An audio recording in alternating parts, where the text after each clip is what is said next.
السلام عليكم ورحمة الله وبركاته. ازيكم يا حبايبي؟ عاملين ايه؟ انا النهارده بقى قلت اجهز نفسي عشان المدارس، طبعا يعني عارفين. طبعا الرز دلوقتي كل يوم سعره بيزيد، الحمد لله على ده نعمة. وكمان انا قمت النهارده على كارثة يا جماعة. الكارثة دي طبعا بتأثر معايا انا اكتر عشان شغلي وكده، بس الحمد لله. سمعت ان الانابيب تمنها زاد، بس يعني نعمة نعمة، نقول ايه نعمة. ما علينا، خلينا بقى الوقت في الرز. طبعا كلنا بنبقى ايام المدارس ملبوخين شويه مع اولادنا، الشغل بيبقى زياده علينا كده. رزنا بقى نسيبه يبوظ. طبعا انت لو سبت الرز في الرطوبه منه الارض كده في شكاره ممكن يعفن ويبوظ، خساره.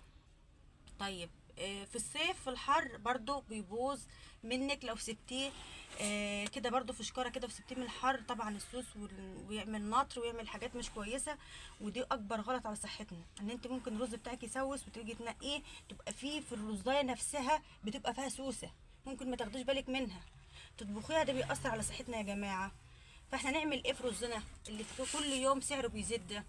طبعا انا عن نفسي يعني عندي البتاع دي يعني برميل كده بالغطا بتاعه، وعندي جردة. بعمل انا ايه بقى؟ بقوم جايه منقياه من الحاجات اللي طوبه، منقياه من اي حاجه فيه، حبايه رز لسه مثلا فيه، اي حاجه، حاجات مثلا من القش نفسها، بقوم منقياه حلو.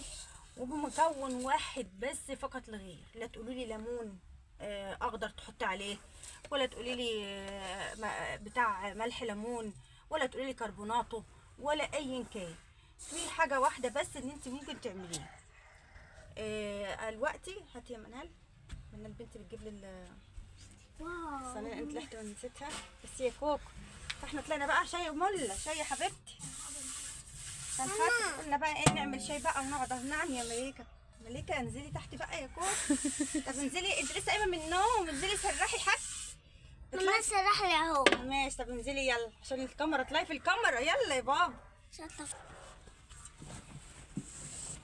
خلاص، فانا بقى هنقي رز كده، بنقي رزي وانا قاعده، ما بياخدش مني حاجه. خلاص، هو بقى ايه، حافظت على شويه الرز اللي عندي بحيث ان انا مثلا ما فيش حد يعني ما ارجعش تاني ازعل عشانه، لان انت لو سبتيه واهملتيه والله في الرطوبه بيبوظ، وغير رطوبه بيبوظ. يعني حتى في الرطوبه لو سبتيه في شكارته كده واهملتيه ولا سبتيه، الرطوبه سبحان الله بتبوظه، بتخليه يعفن. خلاص. في الصيف برضو في الحر بيبوظ. فانا اعمل ايه؟ احلى حاجه ان انا ايه، انقيه انسفه كده زي ما بنسفه. طبعا الطريقه بقى بتاعت التسويه انتوا عارفين اهو. ادي كده بنسفه اهو، متاخدش اي حاجه منك خالص، نقيه من اي حاجه. والله انا ساعات بحس ان الرز ده بقى عامل زي الدهب بالظبط، لان كل يوم سعره بيزيد، ويا دوبك يعني على قد الايد كده. يعني مثلا لو انت، الناس كان زمان بيخزنوا ما شاء الله، الوقت اللي كان بيخزن الاول 10 الوقت بيخزن 5 وبالعافيه. يلا الحمد لله، نعمه وفضل من عند ربنا. خلاص. بس انت حافظي، انت عارفه انا مثلا عندي كميه رز عايزاها تقضيني 4 شهور مثلا. عندي كميه رز عايزه تقضيني 4 شهور، بقوم انا اضيف عليها شعريه، اعمل له كشري بطاطس، اضيف عليه بطاطس، بضيف عليه حاجات ان انا اعمله يعني يزود معايا. خلاص. تساعدي بقى بالمكرونه، تساعدي بالحاجات دي، مفيش حاجه اسمها مستحيل. والحمد لله يعني الحمد لله، ربك بيدبر لك امرك، نحمد ربنا. بس المحافظه حلوه، اما تحافظي تلاقي ربنا بيزيدك دايما، وتلاقي ربنا ايه معاونك. انما تأهملي وتسيبي حاجتك تبوظ، سبحان الله ما تلاقي مفيش بركه. خلاص. انا دلوقتي ايه، بنقيه من اي حاجه فيه، بقوم منقياه احط جنب مني في البتاعه واسيبها. وهقول لك ايه المكون الواحد اللي انت تحطيه والله العظيم بيحافظ لك على لو من سنه للسنه. انا عن نفسي لو حطيته، يعني انا بيجي عليا رمضان، وكان رمضان ده كان زمان بيجي في الحر ده، هو يعني الوقت بيجي في البرد شويه. كنت امسك الرز ده اعمله عشان في شهر رمضان بقى. طبعا عارفين بقى لبخه رمضان برضو، يعني رمضان تحس ان انت هو طقه واحده الفطار بس، تلاقي نفسك طول النهار ما بتبطليش الشغل. فاقوم ماسكاه منقياه برضو، واقوم حاطاه عليه والله العظيم بيبقى جميل جدا، وعمره ما يجرى له اي حاجه ولا يعمل ناطح حتى. سبحان الله، يحافظ لك عليه وما يبقاش مضر على صحتك ولا على اي حاجه. خلاص. فانا بقى مش هطول عليكم كده وهنجري الفيديو واحنا بننقي علشان خاطر ايه ما اطولش عليكم.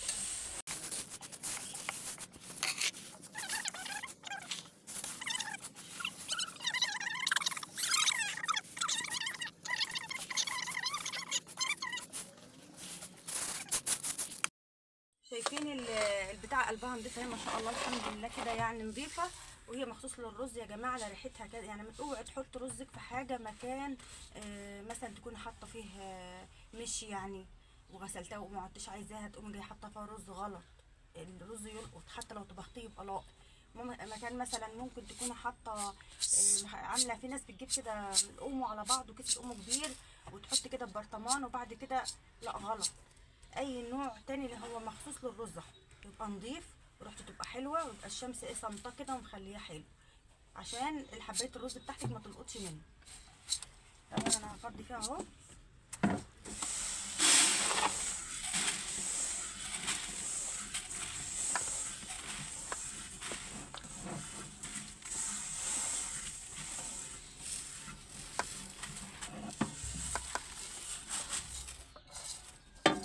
يا كوكو دي أمّا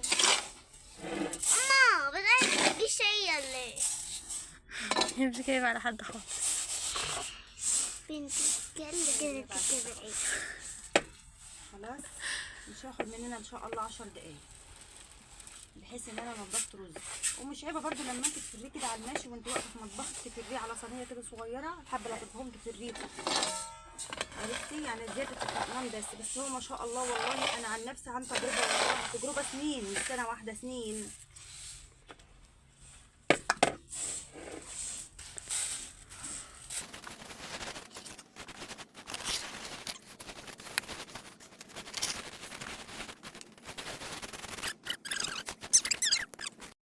واخيرا بقى الشاي جالنا. طب بس روحي اقعدي. ماشي روحي سرحي روحي بقى. يا حبيبتي يلا سرحي يلا. منال تسرحي خلاص. ما عملتلهاش شاي ليه؟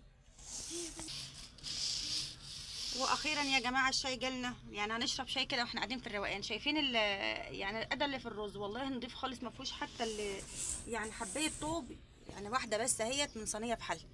بس برضو مهما يكون في رز شعير لسه يعني فيه، وفيه اللي هو البتاع اللي عامل زي القش ده طبعا ما يتسابش فيه. خلاص لازم ننضفه ما يبقاش في حاجه. وفي حبايه غريبه اللي هي الحبايه الحمراء، اللي هي الحبايه الحمراء بنسميها حبايه غريبه، دي بتتشال برضو عشان ما تطبخ الرز ما تبقاش باينه فيه كده شكلها وحش. ممكن تكون حاطاه قدام يعني قدام ضيف ولا حاجه ما ينفعش. هنشرب الشاي بقى. تعالوا اتفضلوا معانا اشربوا معانا. لا مش شاي، هنسقيكم يا جماعه نسكافيه، بلاش الشاي. خلاص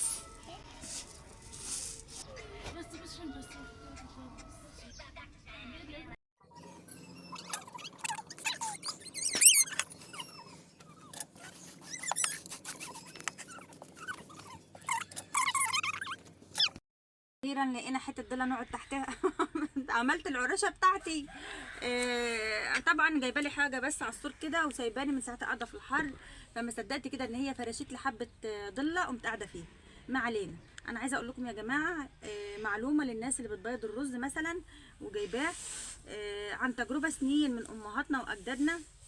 الرز ما ينفعش يعني تجيبيه تفضيه في برميل عندك او تفضيه في حاجه وتكتميه وهو سخن. لازم تصبري تسيبيه يبرد، بعد كده تمسكيه تنسفيه او تنقيه وتقوم جايه حاطاه في الحاجه بتاعتك مع المكون اللي انا هقول لك عليه. مكون موجود في بيوتنا كلنا، موجود معانا كلنا. طب بالنسبه للناس اللي بتشتري رزها مثلا من السوبر ماركت او مثلا من عند العطار، على قد انت بتجيبي خزين الشهر، يعني بتنزلي تجيبي مثلا خزين الشهر اهو بتجيبي لك في حدود 5 كيلو رز مثلا على قد استهلاك الشهر. تعملي ايه؟ بتمسكيه وهو بيبقى جاي نضيف، بتجيبي كده برطمان نضيف يكون مخصوص للرز وتقومي ضايفه عليه المكون اللي عندك في بيتك بتستعمليه في كل حاجه وتقومي مقلباه وتقومي جايه محطاه وسايباه. ممكن ما تحطوش في الشتاء، ما تحطيش عليه لان انت جايبه استهلاك الشهر. في السقعه دي ممكن ما تحطيش، بس انت ما انتش ضامنه هو قاعد ومركون قد ايه عند العطار او قد ايه في السوبر ماركت. فانت هو بقى بالنظر كده بيبقى باين ان هو نضيف. فانت برضو يعني عشان تحافظي على حاجتك حطي عليه حبه منه وتقومي مقلباه وسايباه. خلاص بحبكم والله العظيم، وحشني الكلام معاكم. ربنا يخليكم يا رب ويصلح لكم حالكم، ويديكم الخير كله. دايما اقول لكم يا رب يديكم الخير كله. الخير كله، الخير في الصحة، الخير في الرزق، الخير في هداية اولادك. ربنا يهديلك اولادك يا رب. الخير في انك دايما تلاقي الخير في كل حتة بتروحيها. ربنا يا رب يوسع عليكم ويفرح قلوبكم زي ما بتفرحوا قلوب قلبي، لانكم فرحتوا قلبي امبارح بالكومنتات الحلوه اللي بعتوها. الف شكر. ربنا يخليكم ليا. ربنا يخلي كل اللي يعمل خير او يعمل لايك او يعمل كومنت جميل، ربنا يخليكم ليا. والله انا بطلع لكم بصدق، بطلع لكم بقول لكم من قلبي، كل كلمه بقولها من قلبي لكم. يا رب ما نحرمش منكم ابدا. يا رب يوسع عليا ويوسع عليكم. قولوا امين. خلاص بقى انا مش عايزه اطول، هكمل شاي اللي مش ناوي اشرب النهارده ده، وهوريكم دلوقتي. هخلص يعني واقوم جايه معبيه الجردل اللي معايا ده، اعبيه خالص وهوريكم. ده يا جماعه المكون الجبار بتاعنا اللي هو الملح. صدقيني والله العظيم الملح ده يعني نعمه من نعم ربنا علينا. الملح ده عندنا ناس والله بتضيفوا على الدقيق، يعني الدقيق الغله ده بعد ما بتطحنه بتضيف عليه الملح، ملح ناعم. انا مش مع اللي يحط ملح خشن. ليه بقى؟ عشان تحطي ملح خشن، الملح الخشن ما بيدوبش. يعني لما تغسلي كده الرز بتاعك ممكن واحده تفوتك وتيجي تاكليها تلاقيها بتقرقش معاكي وتبوظ لك الرز، او يعني تبقى عايزه تنقي باتقان تاني. يعني تمسكي رز كده تنقيه من الحبايه اللي انت حاطاه الخشن، ما بينزلش من مصر. انما الناعم ده انت بتيجي بيحافظ لك عليه وما بيدوبش، بيفضل برده زي ما هو في قلب الرز، زي ما هو يعني محتفظ بيه، ما بيجرالوش اي حاجه. بس بتيجي تغسليه، الفرق اللي ما بينه وما بين الخشن ان انت بتغسليه بيقوم يدوب معاكي بالعجل في الغسيل وينزل معاكي في الغسيل، وتحطي تنقعي رزك عادي، وتحط عليه كميه الميه بتاعته اللي انت هتسويه بيها، وتحط عليه حبه ملح من اول وجديد. ما بيأثرش فيه بتاتا، ما بيأثرش فيه. انا حطيت في نص، يعني انا لسه ما عملتش الا النص. قومي كده يا منى. انا ما عملتش الا النص. ليه؟ عشان اعرف اقلبه، عشان اعرف ايه اقلبه. خلاص، عشان اعرف اقلب. انا عايزه حبه ملح كمان عشان اعرف اقلب الايه اللي فيه يعني. لان لو مليته على الاخر وجيت قلبت هوقع، انما انا كده هقلبه واسيبه وارجع اكمل. ده يبقى اللي تحت فيه ملح، ارجع احط اللي على الوش واقلبه بس بايدي كده من على من فوقه كده، يعني هيبقى اللي تحت فيه ملح، يعني من تحت اهو يبقى فيه ملح زي اللي فوق بالظبط. خلاص خلاص انا قلبته كويس وسبته، وهنكمل بقى. هكمل يعني تنسيف كده وبنقي عادي. ايه مش حاجة. عماله تبصي بتضحكي ليه؟ معرفش والله، كل حاجه بتضحك عليها، زهقتني والله. فخلاص يعني هكمل كده واقوم مكملاه وسايباه وحاطه في الجردل التاني عادي ومعبياه، وتسيبيه بقى وتعينيه. قلبك يبقى مطمن مهما يقعد عندك. يا رب يوسع عليكي يا رب، وقبل ما يفضى يكون عندك تاني ان شاء الله. وسع على الجميع. خلاص، ربنا يصلح حالكم وحالنا. قومي كده على حيلك تفضلي في الشكار. مش نهضة. المهم بقى والله بقول لكم عندنا ناس بتقلبوا على الدقيق. يعني انا بقى طبعا انتوا عارفين ان انا بقى شغاله في المخبوزات. في ناس بتجيب لي الدقيق الغله بتاعهم متقلب عليه ملح من ناعم، وطبعا ما بحطش عليه ملح، وساعه ما باجي اخبزه اقوم سايباه على الملح اللي عليه بس. بنخله طبعا الملحيه اللي هي بتطلع من المنخل بتطلع، واللي ما بتطلعش وما بحطش عليه، وبيبقى جميل جدا ولا يبقى حادق ولا اي حاجه، لان انا بنخله طبعا. الملحيه الناعمه قوي قوي قوي اللي بتنزل من المنخل، والخشنه ما بتنزلش، بس هو بيبقى ايه، بتبقى عامله زي يعني حبايه الدقيق كده، بتبقى فيه زي الدقيق كده، انما بيبقى جميل جدا والله، وبيطلع في المنخل وبيبقى جميل، وتخبزي وتعملي بيه كل حاجه، ويستحيل يدود، يستحيل. انا اللي بقول لك وعارفه الكلام ده، بقوله لك ازاي عن تجربه يعني. الملح ده احسن حاجه ممكن تضيفيه على الرز وعلى الدقيق وعلى حاجتك، والله العظيم ما بيبوظ حاجه، وبيحافظ لك على الحاجه. هخلص كده وهوريكم بعد ما اخلص. شايفين انا فضيت بقيه الشكاره برضو، كل اللي عليها ده لازم يتشال. ما تخزنيش رزك وهو فيه الحاجات دي، غلط. عايزه تخزني رزك صح وتبقي مطمنه عليه، تشيلي الحاجات دي منه ماشي. ولا تقولي لي بقى ليمون اخضر تحطيه ولا ليمون ناشف ولا الكلام الفاضي ده كله ده كلام فاضي، كله كده كلام فاضي والله العظيم ما بيعمل اي حاجه. انا جربت ده وجربت ده. خلاص هنقي كده واكمل واوريكم. بس انا خلصت الحمد لله. يعني ادي الايه الملح اللي معانا، انا قلبت عليه كله ملح يا جماعه، وحتى الجردل ده انا قلبته عليه ملح وسبته كده زي ما قلت لكم. الملح ما بيأثرش فيه خالص. ولسه على فكره كميه الرز قدامي الحمد لله، يا رب البركه والنعمه من عندك. فانا استكفيت ان انا اوريكم دولت. طبعا انا عندي تحت كمان جردل، بس ما انا البنت بتغسله لسه هسيبه ينشف وانقي دولت واعبيهم فيه. بس هنقيهم دلوقتي واجهزهم يعني واعبي على طول على ما ينشف خلاص عشان ما اطولش الفيديو. وادعوا لي ان انام واقوم الاقي نفسي بقيت ولا كريستيانو.